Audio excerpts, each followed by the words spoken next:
Hello दोस्तों, आज जो मैं आपको कहानी सुनाने जा रहा हूँ ये मुंशी प्रेमचंद के द्वारा लिखी गई है। शीर्षक है आंसुओं की होली। नामों को बिगाड़ने की प्रथा न जाने कब चली और कहाँ शुरू हुई। यूँ तो पंडित जी का नाम श्रीविलास था, पर मित्र लोग सिलबिल कहा करते थे।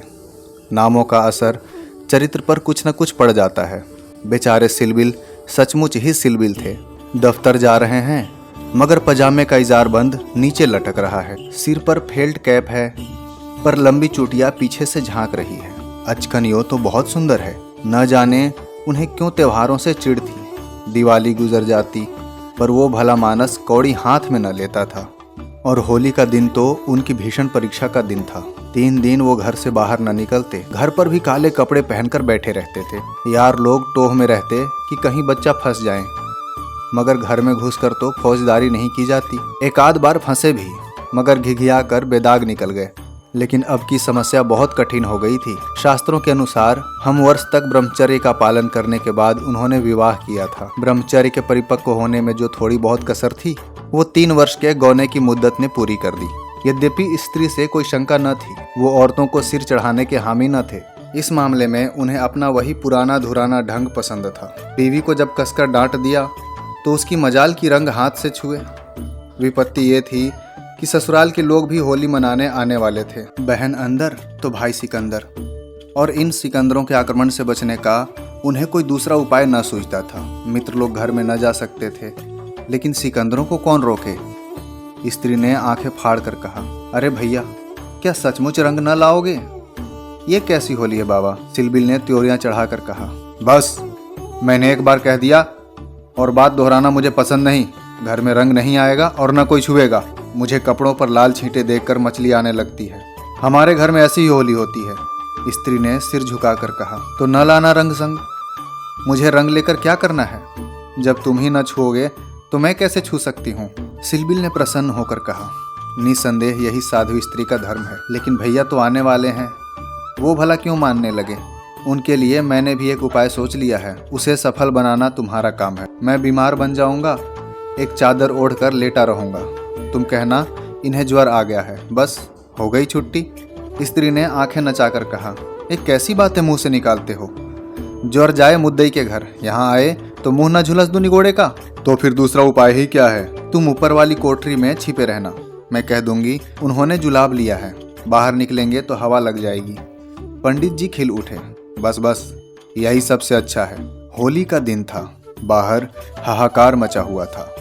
पुराने जमाने में अबीर और गुलाल के सिवा और कोई रंग न खेला जाता था। अब नीले, हरे, काले सभी रंगों का मेल हो गया है, और इस संगठन से बचना आदमी के लिए तो संभव नहीं। हाँ, देवता बचें। सिलबिल के दोनों साले मुहल्ले भर के मर्दों, औरतों, बच्चों और बूढ़ों को निशाना बनाए हुए थे। बाहर के दीवान खाने के फर्श, दीवारें, यहाँ तक कि तस्वीरें भी रंग उठी थी। घर में भी यही हाल था।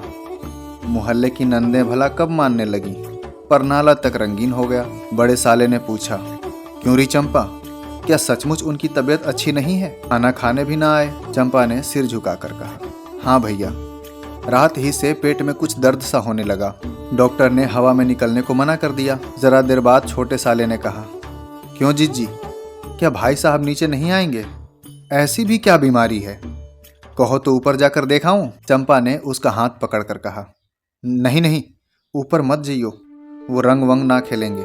डॉक्टर ने हवा में निकलने से मना किया है। दोनों भाई हाथ मल कर रह गए। सहसा छोटे भाई को एक बात सूझी, जीजाजी के कपड़ों के साथ क्यों ना होली खेली जाए? वे तो बीमार नहीं हैं। बड़े भाई के मन में ये बात बैठ गई। अब बहन बेचारी क्या करती? सिकंदरों ने कुंजियां उनके हाथ से ली और सिलबिल के सारे कपड़े निकाल निकाल कर रंग डाले। रुमाल तक ना छोड़ा। चंपा ने उन कपड़ों को आंगन में अलगनी पर सुखाने को डाला तो ऐसा जान पड़ा मानो किसी रंगरेज ने ब्याह के जोड़े रंगे हों। सिलबिल ऊपर बैठे बैठे ये तमाशा देख रहे थे, पर जबान न खोलते थे। छाती पर सांप सा लौट रहा था। सारे कपड़े खराब हो गए। दफ्तर जाने को कुछ न बचा। इन दुष्टों को मेरे कपड़ों से न जाने क्या बैर था। घर में नाना प्रकार के स्वादिष्ट व्यंजन बन रहे हैं। मुहल्ले की एक ब्राह्मणी के साथ चंपा भी जुटी हुई थी। दोनों भाई और कई अन्य सज्जन आंगन में भोजन करने बैठे तो बड़े साले ने चंपा से पूछा, कुछ उनके लिए भी खिचड़ी विचड़ी बनाई है? पूरियां तो बेचारे आज ना खा सकेंगे। चंपा ने कहा। अभी तो नहीं बनाई, अब बना लूंगी। वाह रे तेरी अकल, अभी तक तुझे इतनी फिक्र नहीं कि बेचारे क्या खाएंगे। तू तो इतनी लापरवाह कभी न थी। जान निकाल ला, जल्दी से चावल और मूंग की दाल खिचड़ी पका देते हैं। इधर मित्रों ने भोजन करना शुरू किया। सिलबिल ऊपर बैठे अपनी किस्मत को रो रहे थे। उन्हें इस सारी विपत्ति का एक ही कारण मालूम होता था, विवाह। चंपा ना आती तो ये साले क्यों आते, कपड़े क्यों खराब होते, होली के दिन मूंग की खिचड़ी क्यों खाने को मिलती। मगर अब पछताने से क्या होता है। जितनी देर में लोगों ने भोजन किया उतनी देर में खिचड़ी तैयार हो गई। बड़े साले ने खुद चंपा को ऊपर भेजा कि खिचड़ी की थाली ऊपर दे आए।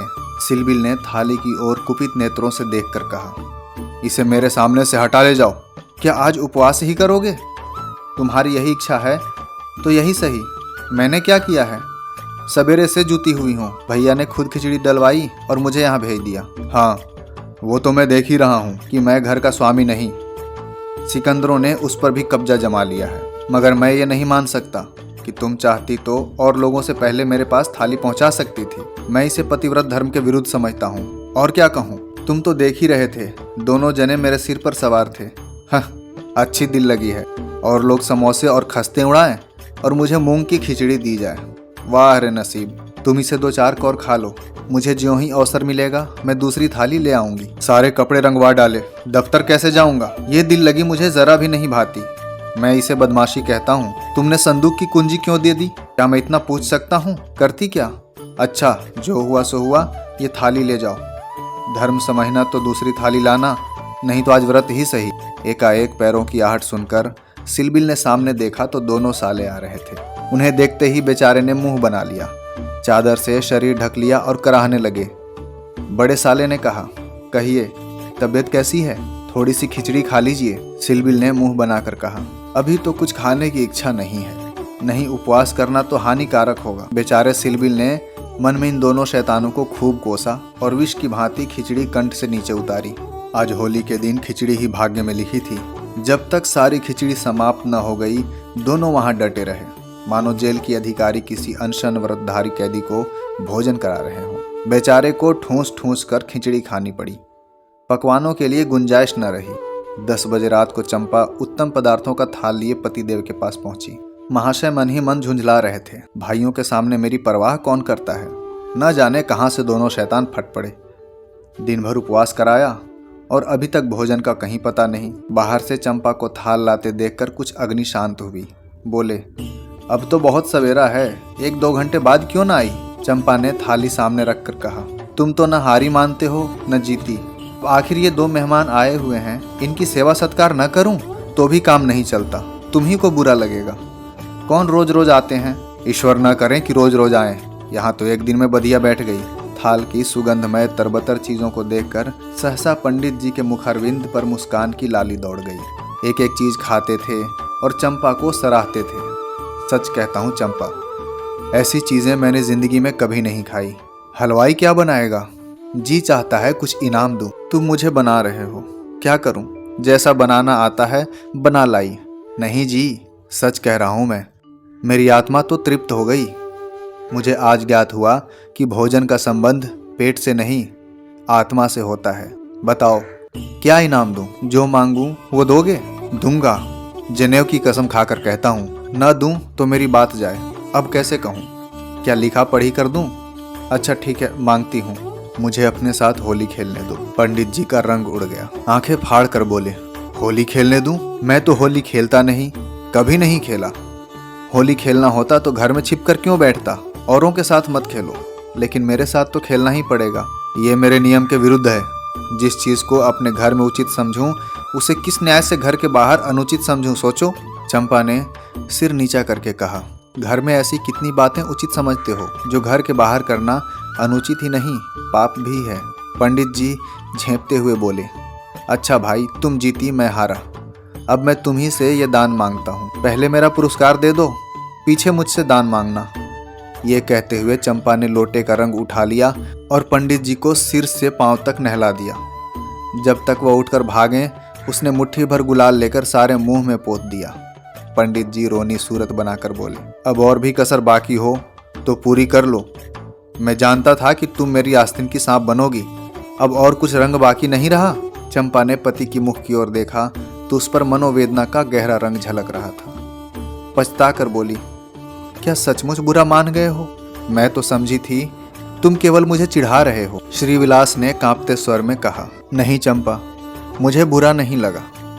हाँ, तुमने मुझे उस कर्तव्य की याद दिला दी जो मैंने अपनी कायरता के कारण भुला बैठा था। वो सामने जो चित्र देख रही हो मेरे परम मित्र मनहर नाथ का है, जो अब संसार में नहीं है। तुमसे क्या कहूँ, कितना सरस, भावुक, कितना साहसी आदमी था। देश की दशा देखकर उसका खून जलता था। हम उम्र भी कोई उम्र होती है, पर वो उसी उम्र में अपने जीवन का मार्ग निश्चित कर चुका था।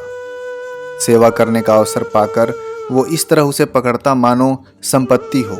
जन्म का विरागी था, वासना तो उसे छू ही नहीं गई थी। हमारे और साथी सैर सपाटे करते थे, पर उसका मार्ग सबसे अलग था। सत्य के लिए प्राण देने को तैयार। कहीं अन्याय देखा और भौहें तन गई।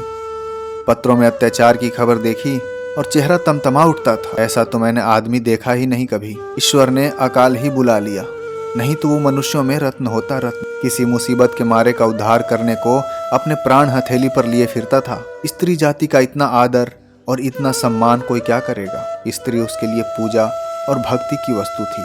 5 वर्ष हुए, यही होली का दिन था। मैं भांग के नशे में चूर, रंग में सिर से पांव तक नहाया हुआ उसे गाना सुनाने के लिए बुलाने गया तो देखा कि वो कपड़े पहने कहीं जाने को तैयार है। मैंने पूछा, कहाँ जा रहे हो? उसने मेरा हाथ पकड़कर कहा, तुम अच्छे वक्त पर आ गए, नहीं तो मुझे जाना पड़ता। एक अनाथ बुढ़िया मर गई है, कोई उसे कंधा देने वाला नहीं मिलता। कोई किसी मित्र से मिलने गया हुआ है, कोई नशे में चूर पड़ा हुआ है, कोई मित्रों की दावत कर रहा है, कोई महफिलें सजाए बैठा है, कोई लाश को उठाने वाला नहीं। ब्राह्मण क्षत्रिय उस चमारिन की लाश को कैसे छुएंगे? उनका तो धर्म भ्रष्ट होता है। कोई तैयार नहीं होता। बड़ी मुश्किल से 2 कहार मिले हैं, एक मैं हूँ, चौथे आदमी की कमी थी, सो ईश्वर ने तुम्हें भेज दिया। चलो चलें। अगर मैं जानता कि ये प्यारे मनहर का आदेश है तो आज मेरी आत्मा को इतनी ग्लानि न होती। मेरे घर कई मित्र आए हुए थे, गाना हो रहा था। उस वक्त लाश उठाकर नदी जाना मुझे अप्रिय लगा। बोला, इस वक्त तो भाई न जा सकूंगा, घर पर मेहमान बैठे हुए हैं, मैं तुम्हें बुलाने आया था। मनहर ने मेरी ओर तिरस्कार के नेत्रों से देखकर कहा, अच्छी बात है, तुम जाओ, मैं कोई और साथी खोज लूंगा। मगर तुमसे ये आशा नहीं थी। तुमने भी वही कहा जो पहले औरों ने कहा था। कोई नई बात नहीं थी। अगर हम लोग अपने कर्तव्य को भूल न गए होते तो आज ये दशा ही ना होती। ऐसी होली को धिक्कार है। त्योहार, तमाशा देखने, अच्छी अच्छी चीज़ें खाने और अच्छे कपड़े पहनने का नाम नहीं है। ये व्रत है, तप है, अपने भाइयों से प्रेम और सहानुभूति करने की। त्योहार का खास मतलब यही है। और कपड़े लाल करने के पहले अपने खून को लाल कर लो, सफ़ेद खून पर ये लाली शोभा नहीं देती।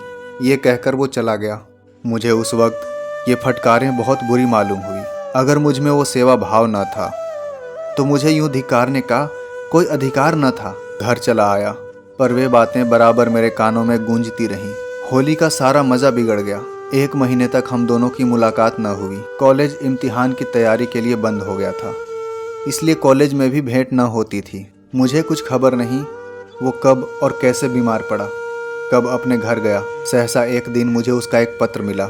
उस पत्र को पढ़कर आज भी छाती फटने लगती है। श्रीविलास एक पल तक गला रुक जाने के कारण बोल न सके। फिर बोले, किसी दिन फिर तुम्हें दिखाऊंगा। लिखा था, मुझसे आखिरी बार मिल जा, अब शायद इस जीवन में भेंट ना हो। खत मेरे हाथ से छूटकर गिर पड़ा। उसका घर मेरठ के जिले में था। दूसरी गाड़ी जाने में आधे घंटे की कसर थी। तुरंत चल पड़ा, मगर उसके दर्शन न बदे थे। मेरे पहुंचने के पहले ही वो सिधार चुका था। चंपा, उसके बाद मैंने होली नहीं खेली। होली ही नहीं, और सभी त्योहार छोड़ दिए। ईश्वर ने शायद मुझे क्रिया की शक्ति ही न दी। अब बहुत चाहता हूँ कि कोई मुझसे सेवा का काम ले। खुद आगे नहीं बढ़ सकता, लेकिन पीछे चलने को तैयार हूँ। पर मुझसे कोई काम लेने वाला भी नहीं। लेकिन आज रंग डालकर तुमने मुझे उस धिक्कार की याद दिला दी। ईश्वर मुझे ऐसी शक्ति दे कि मैं मन में ही नहीं, कर्म में भी मनहरन बनूं। ये कहते हुए श्रीविलास ने तश्तरी से गुलाल निकाला और उसके चित्र पर छिड़ककर प्रणाम किया। ऐसी ही रोचक कहानियाँ सुनने के लिए हमारे YouTube चैनल को सब्सक्राइब करें।